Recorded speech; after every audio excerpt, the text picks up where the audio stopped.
इसमें आपको हम पढ़ाने जा रहे हैं गतिक विद्युत वाहक बल। गतिक विद्युत वाहक बल का आपका पहला टॉपिक पढ़ा रहा है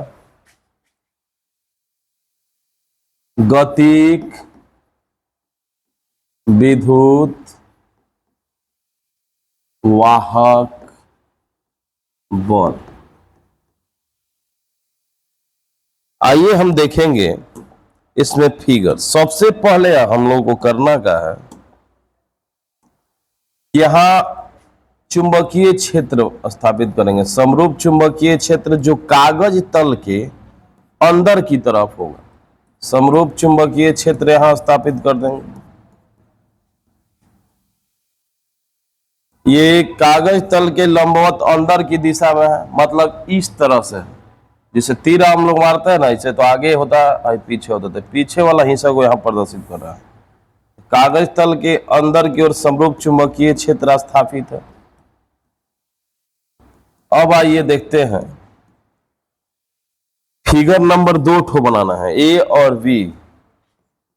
यहां भी इसी तरह से समरूप चुंबकीय क्षेत्र स्थापित कर देंगे। समरूप चुंबकीय क्षेत्र स्थापित हो गया।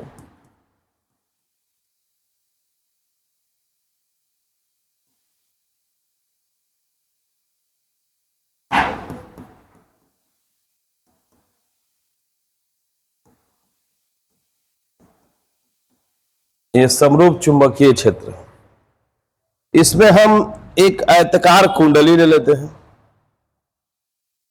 या वर्गाकार। एक हम कुंडली ले लिया, वर्गाकार हम एक कुंडली ले लेते हैं। वर्गाकार या आयताकार दोनों ले सकते हैं, लेकिन वर्गाकार पर ज्यादा समझ में आएगी, जल्दी समझ में आएगा। वर्गाकार कुंडली लेते हैं, इसमें एक गैलेनोमीटर स्थापित कर देते हैं। गैलेनोमीटर यहां लगा दिया गया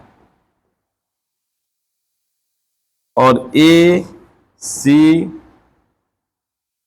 डी और ई है। बी इसलिए नहीं लिखे कि ये चुंबकीय समरूप क्षेत्र कौन सी है, बी वेक्टर। ये भी समरूप चुंबकीय क्षेत्र बी वेक्टर। और इसी में एक फिगर और बनाना है जिसमें आधा एरिया इसमें हो, आधा एरिया बाहर हो।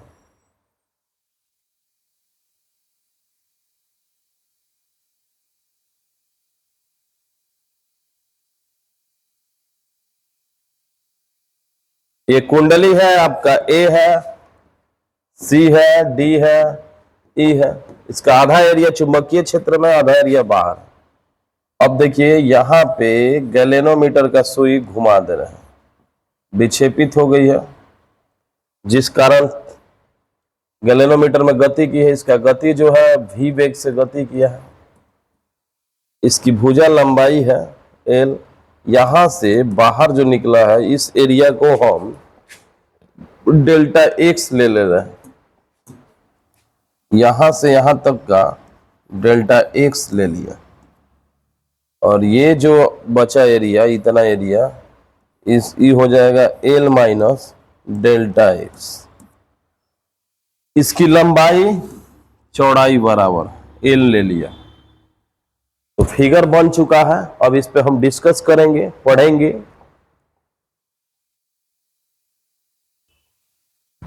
आइए देखते हैं। तो सबसे पहले जो x दर्शाए हैं ये चुंबकीय क्षेत्र है, और ये चुंबकीय क्षेत्र इस तरह से है। कागज तल के, ये कागज तल हो गया, लंबवत चुंबकीय क्षेत्र अंदर प्रवेश कर रही है। समरूप चुंबकीय क्षेत्र है, यानी प्रत्येक बिंदु पर चुंबकीय क्षेत्र का सामर्थ्य एक समान है, जो बी वेक्टर लिए हैं। तो यहां लिखेंगे कि माना कि बी वेक्टर समरूप चुंबकीय क्षेत्र कागज तल के लंबवत अंदर की ओर है।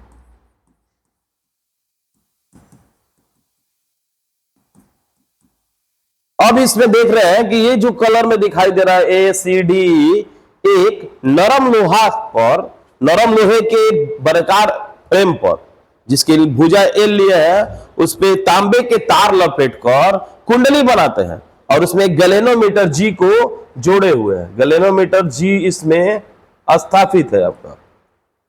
अब देखिए क्या होता है, क्षेत्र कागज तल के लंबवत है, अंदर की ओर है। फिर माना कि एक कुंडली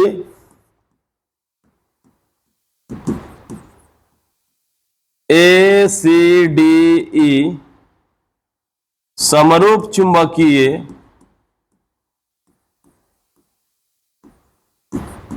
क्षेत्र में स्थित है।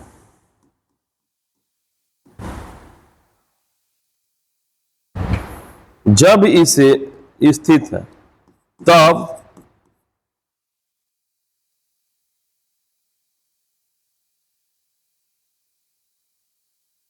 तब आपका समय t1 पर प्रेरित समय t1 पर कुंडली से संबद्ध फ्लक्स φ1 बराबर क्या होने वाला है? φ1 बराबर, तो चुंबकीय क्षेत्र गुणे कुंडली का क्षेत्रफल।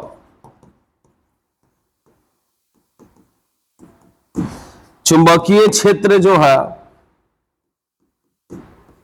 आपका B है और कुंडली जो है, कुंडली वर्गाकार है और वर्ग का क्षेत्रफल जो होता है भुजा स्क्वायर होता है। तो लंबाई यहां भुजा जो है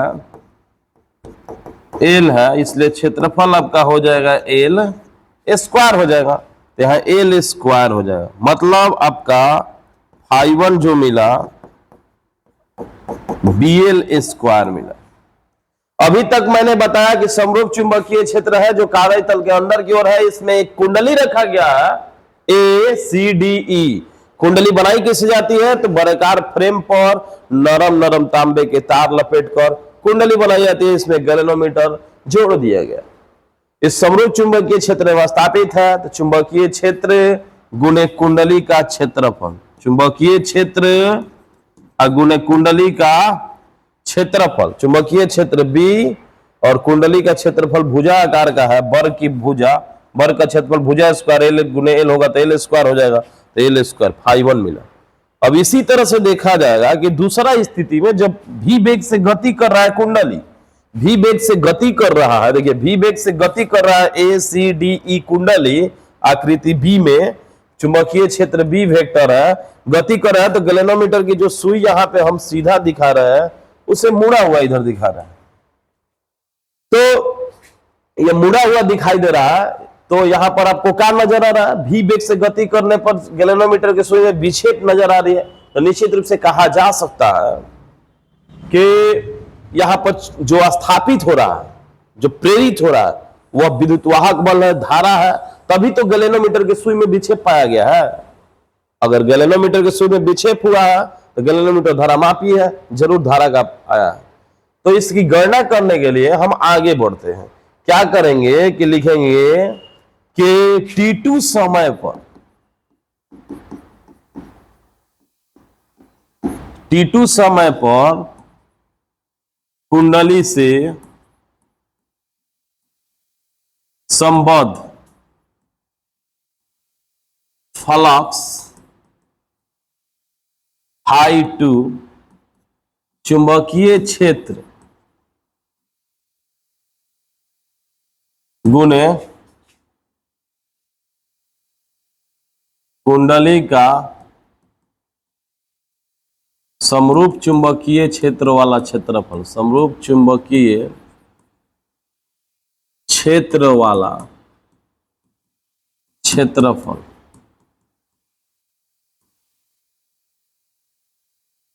तो B हो गया और वहां पे लंबाई L है और चौड़ाई के रूप में है L माइनस डेल्टा एक्स, तो गुना करेंगे तो BL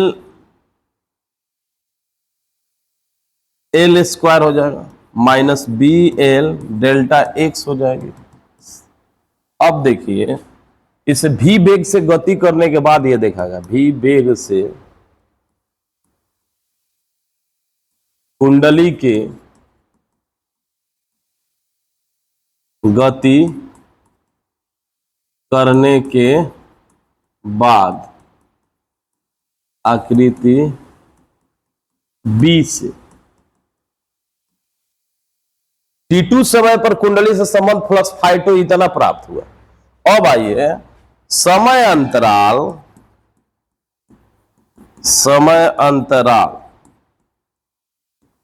T2 माइनस T1 पर कुंडली से संबद्ध फ्लक्स φ2 माइनस φ1 बराबर φ2 है BL square minus BL delta x है, और घटाना क्या है तो पहले वाला देखिए आया है BL स्क्वायर φ1 को स्थापित कर देंगे यहां पर φ2 माइनस φ1 तो BL square minus BL delta x, और यहां BL स्क्वायर घटा दिएगा, ये कट गया बच गया माइनस BL डेल्टा एक्स। यहां ये जानते हैं कि यहां डेल्टा टी जो होगा समय अंतराल होगा T2 माइनस T1 होगी, और डेल्टा फाई जो होगा वह φ2 माइनस φ1 होगा। अब हम देखेंगे कि फैराडे के दूसरा नियम से द्वितीय नियम से प्रेरित विद्युत वाहक बल जो होता है, लेंज फैराडे का नियम होता है कि minus delta phi by delta t होता है, मतलब फ्लक्स परिवर्तन की दर को विद्युत वाहक बल कहा जाता है।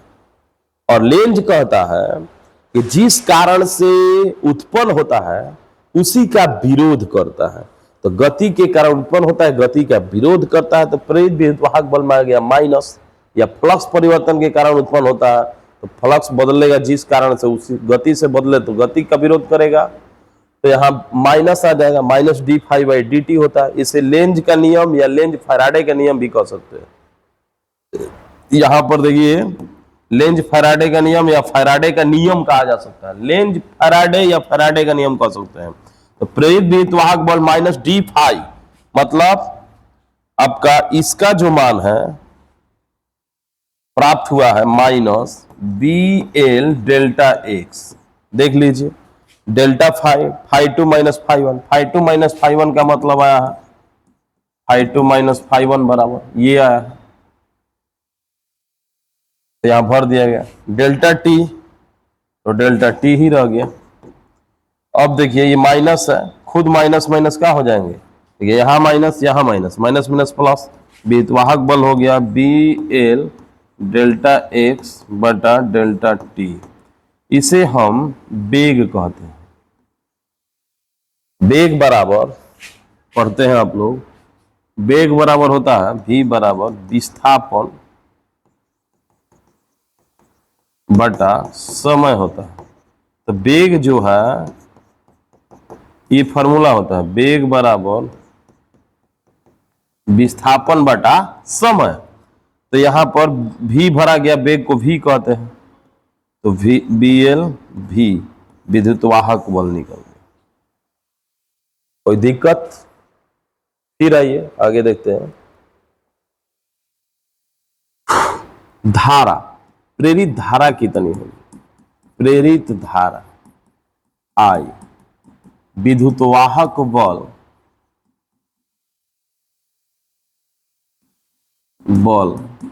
बटा प्रतिरोध, तो प्रतिरोध अगर R है, विद्युत वाहक बल E है, तो E बाई R, और E का मतलब हमारे पास आया है BL V बाई R है। यहां B जो है चुंबकीय क्षेत्र है, L कुंडली की लंबाई है, कुंडली की लंबाई, बी चुंबकीय क्षेत्र, भी वेग है, कुंडली का गति।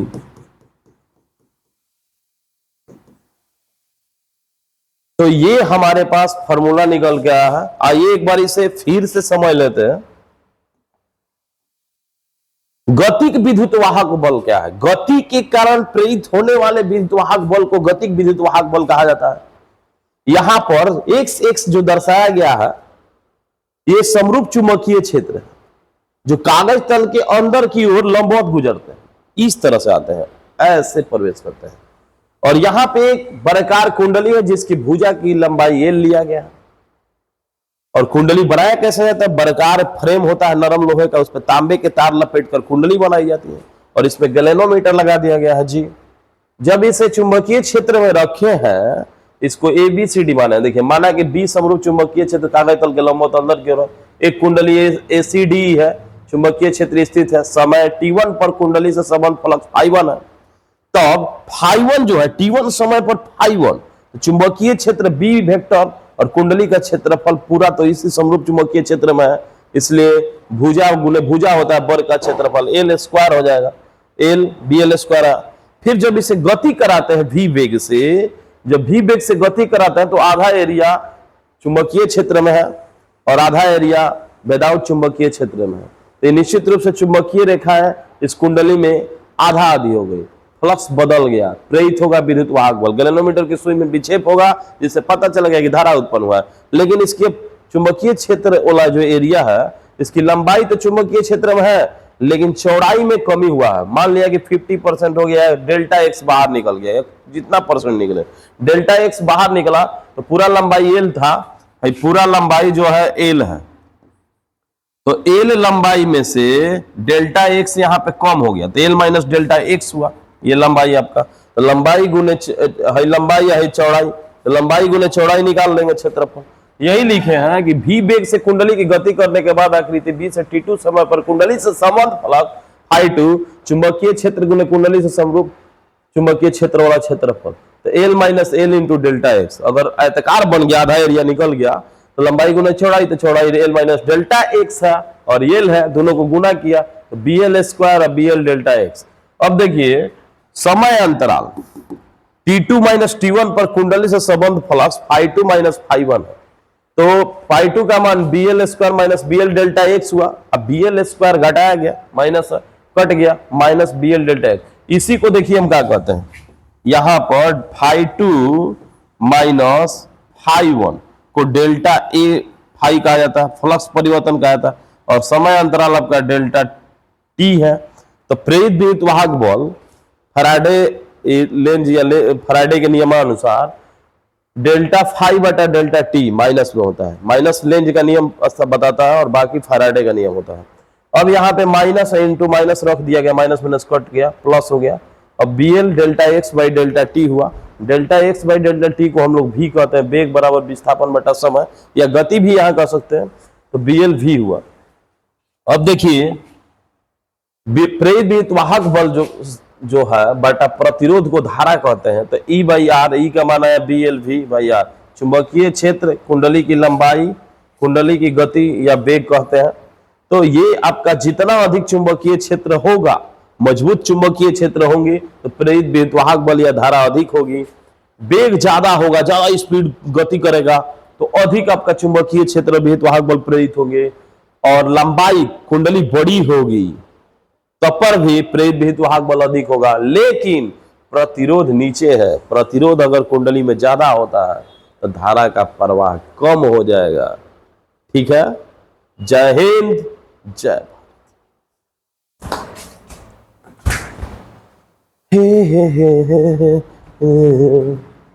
भारत। हे